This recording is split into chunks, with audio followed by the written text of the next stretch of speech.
Hello friends, स्वागत है आपका ए टू जेड पर। मैं अजीत कुमार आप लोगों का स्वागत करता हूं।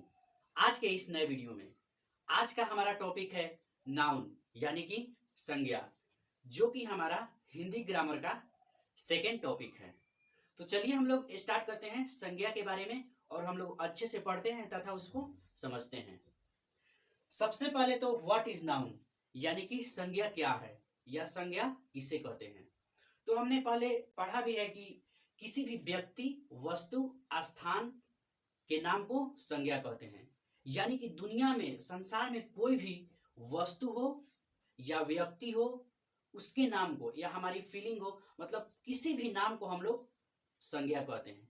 जैसे कि हमारा हो गया क्या, हमारा हो गया पटना या बनारस।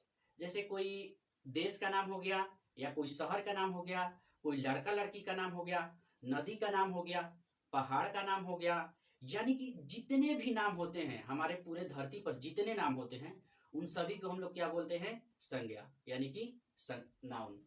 तो अब हमने व्हाट इज नाउन पढ़ लिया, मतलब किसी भी व्यक्ति, वस्तु या स्थान के नाम को संज्ञा कहते हैं। अब हम लोग चलते हैं टाइप्स ऑफ नाउन, यानी कि संज्ञा के कितने प्रकार होते हैं या उसके भेद कितने होते हैं। तो सबसे पहले हमने लिखा है there are 5 kinds of noun, यानी कि जो हमारा नाउन है संज्ञा 5 प्रकार का होता है। कौन कौन सा?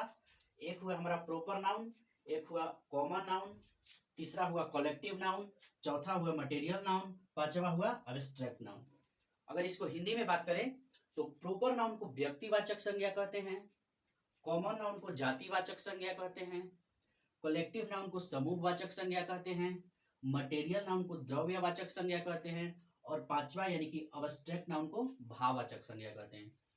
अब ये जो हमारा प्रकार है, इसके नाम में ही उसका पूरा रूप छुपा हुआ है। यानी कि जिस संज्ञा के प्रकार का जैसा नाम है उसका काम भी वैसा ही है। इसको याद करने की जरूरत नहीं है, आप सिर्फ 1 से 2 बार ध्यान से सुनिए और इसको समझिए, आपको सब आ जाएगा।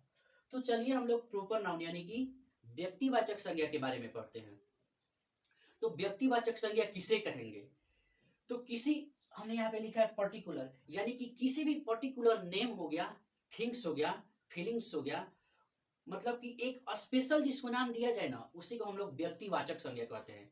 एक खास व्यक्ति को बुलाया जाए या एक खास जगह पर जाया जाए या किसी एक खास का नाम रखा जाए, उसी को क्या हम लोग बोलेंगे, व्यक्तिवाचक संज्ञा। तो जैसे में क्या हो जाएगा, जैसे कि हमने कहा राम, तो अब हमने यहाँ पे राम का नाम लिया, तो वो राम जिसका नाम होगा वही लड़का आएगा, ना कि दूसरा कोई आ जाएगा।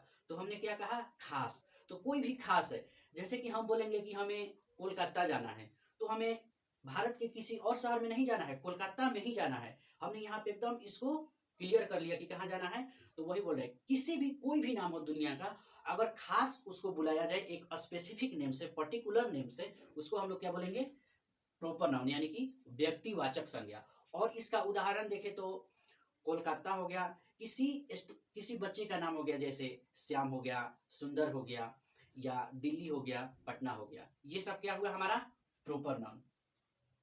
अब सेकेंड में चलते हैं हम लोग की कॉमन नाउन यानी कि जातिवाचक संज्ञा। जातिवाचक संज्ञा किसको बोलेंगे, जिससे कि हमारा होल क्लास यानी कि पूरे जाति का बोध हो, क्या बोलेंगे, जैसे कि वैसी संज्ञा जिससे हमारी पूरी जाति का बोध होती हो। हाँ, बस एक ही प्रकार का होना चाहिए, पूरा जाति का बोध होगा जिससे, उसको क्या बोलेंगे, कॉमन नाउन। जैसे में क्या हो जाएगा, लड़का। अब जैसे हम लड़का हमने कहा, तो लड़के में बहुत सारे होते हैं, राम होते हैं, मोहन होते हैं, सोहन होते हैं, दिनेश होते हैं, ये सभी लड़के में आ जाएंगे। तो हमने एक जाति का बोध कराया, लड़का कहा, तो उसमें जितने सारे लड़के होंगे वो आ जाएंगे। अब जैसे कि हमने कहा गर्ल्स, यानी कि गर्ल्स में जितनी सारी भी लड़कियां होंगी भिन्न भिन्न नामों का, वो सब आ जाएंगी। अब जैसे कि कहा हमने कि शहर, तो भारत में जितने भी शहर होंगे, पटना, कोलकाता, मुंबई, नई दिल्ली, ये सब जितने भी शहर हो जाएंगे वो सब आ जाएंगे। तो ये क्या दर्शा रहा है, हमारा एक जाति को दर्शा रहा है। यानी कि वैसी संज्ञा जिससे हमारा किसी एक जाति का बोध हो, विशेष प्रकार के जाति का बोध हो, उससे क्या बोलेंगे हम लोग, कॉमन नाउन। तो इसमें जैसे में क्या हो जाएगा, जैसे में लड़का हो जाएगा, आपका लड़की हो जाएगा, शहर हो जाएगा, पहाड़ हो जाएगा, नदी हो जाएगा, ये सब जैसे है। अब इन दोनों में आप अंतर समझिए, प्रॉपर नाउन में और कॉमन नाउन में। जैसे हमने कहा कि नदी, तो ये नदी हो गया कॉमन नाउन, और नदी नदी में से किसी एक का नाम रख देंगे, जैसे गंगा, यमुना, सरस्वती, बागमती, ये सब का क्या हुआ, ये सब हमारा हुआ प्रॉपर नाउन। वही हम लोग सिर्फ रिवर बोलेंगे तो वो हमारा क्या हो जाएगा, कॉमन नाउन। और जैसे समझिए, जैसे हमने कहा लड़का, तो लड़का में तो कॉमन नाउन हो गया, लड़का में सभी प्रकार के जितने नेम होते हैं वो हो जाएगा। अब बोलेंगे हमने श्याम कहा, तो श्याम क्या होगा हमारा, प्रॉपर नाउन। यानी कि आप यहाँ पे ध्यान से देखिए, प्रॉपर नाउन और कॉमन नाउन में अंतर समझिए। कॉमन नाउन में हमारा पूरा जाति का बोध होगा और प्रॉपर नाउन में एक पर्टिकुलर नेम का। इन दोनों को देख लिया, अब हम लोग चलते हैं कलेक्टिव नाउन। कलेक्टिव नाउन यानी कि समूहवाचक संज्ञा, यानी कि इसके नाम से ही स्पष्ट है, समूह। यानी कि जो कुछ भी, चाहे व्यक्ति हो, वस्तु हो, जगह, जो कुछ भी हमारा समूह में होगा उसे समूहवाचक संज्ञा बोलेंगे। इसीलिए हमने लिखा है collection of same type of person, place, things, feelings, ये सब जो हुआ उसको कलेक्टिव नाउन बोलेंगे। तो क्या बोला है, सेम टाइप, यानी कि जो हमारा समूह है सेम प्रकार का होना चाहिए।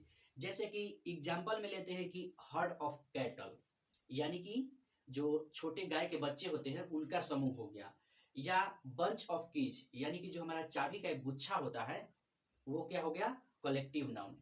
और जैसे कि बात करें तो हमारा अंगूर, अंगूर का गुच्छा हो गया, तो एक अंगूर जो होता है उसमें बहुत सा अंगूर का जो एक गुच्छा होता है उसमें बहुत सारे अंगूर होते हैं, तो वो क्या हो जाएगा, अंगूर का गुच्छा, कलेक्टिव नाउन। अब जैसे कि कोई रिंग है और रिंग में उसमें बहुत सारे चाबी रहते हैं, तो वो क्या हो जाएगा, बंच ऑफ कीज, यानी कि चाबियों का गुच्छा। यानी कि कहने का मतलब ये हुआ कि जो सिर्फ समूह में रहे, यानी कि भीड़ भाड़ में जैसे रहे, एक ही जगह इकट्ठा होकर रहे, उसी को हम लोग क्या बोलेंगे, कलेक्टिव। और कलेक्टिव को हम लोग अगर इसको तोड़कर पढ़े तो कलेक्ट, कलेक्ट में संग्रह करना भी होता है या इकट्ठा करना, मतलब कि एक जगह सबको समेट कर रखना। जैसे कि और बात करें तो हमारा फेयर यानी कि मेला, और मेला में कितने सारे पर्सन होते हैं उन सभी का जो वो समूह हो गया, तो मेला हो गया। भेड़ियों का झुंड हो गया, पशुओं का झुंड, ये सब जो हुआ हमारा कलेक्टिव नाउन हुआ। अब आगे चलते हैं हम लोग मटेरियल नाउन में, यानी कि द्रव्यवाचक संज्ञा में। तो इसको हमने क्या लिखा है कि इसको मेजर तो कर सकते हैं बट इसको हम लोग गिन नहीं सकते।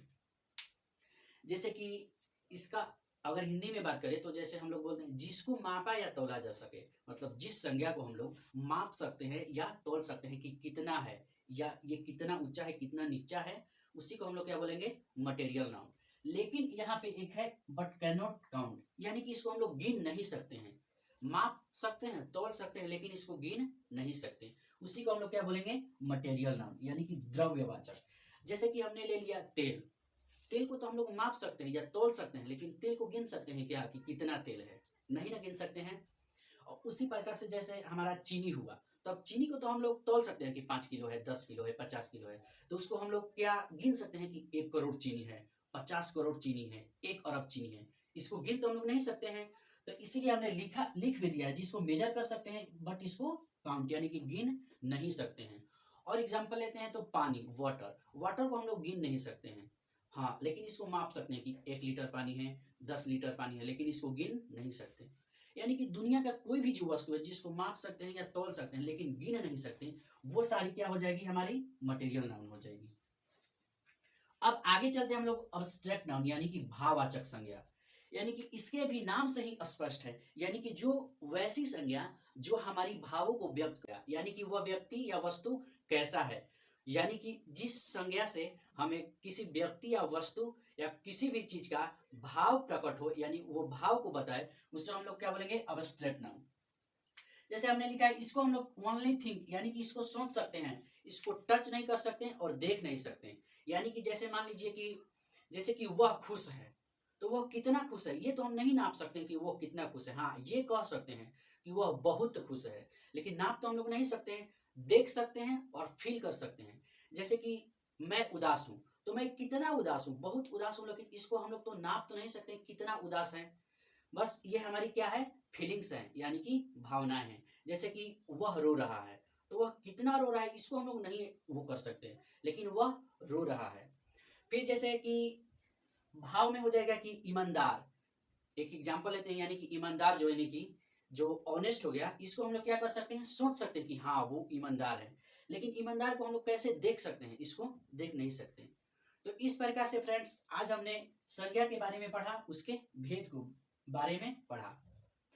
तो आइए एक बार इसको हम लोग तुरंत से रिवीजन कर लेते हैं। सबसे पहले संज्ञा यानी कि किसी भी व्यक्ति, वस्तु, स्थान आदि के नाम को संज्ञा कहते हैं। दुनिया की कोई भी वस्तु हो, अगर उसमें उसका जो नाम है ना, वही हमारी संज्ञा है। अब इसके पांचों प्रकार को हमने पढ़ा। तो फर्स्ट हुआ प्रॉपर नाउन यानी कि व्यक्तिवाचक संज्ञा, सेकंड हुआ कॉमन नाउन यानी कि जातिवाचक संज्ञा, थर्ड हुआ कलेक्टिव नाउन यानी कि समूहवाचक संज्ञा, चौथा हुआ मटेरियल नाउन यानी कि द्रव्यवाचक संज्ञा, और पांचवा हुआ अब्स्ट्रैक्ट नाउन यानी कि भाववाचक संज्ञा।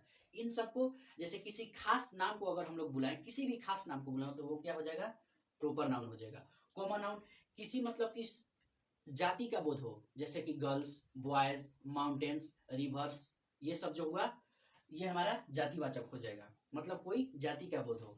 थर्ड हुआ यानी कि किसी किसी कलेक्शन यानी कि एक झुंड का, एक समूह का बोध हो, उसे कलेक्टिव नाउन यानी कि ये bunch of keys, heard of cattle, collections of stars यानी तारों का समूह। ये हुआ। और मटेरियल्स नाउन जिसको सिर्फ हम लोग माप सकते हैं, ठीक, जिसको गिन नहीं सकते हैं, जैसे में हमारा चीनी, पानी, तेल हुआ, ये सब।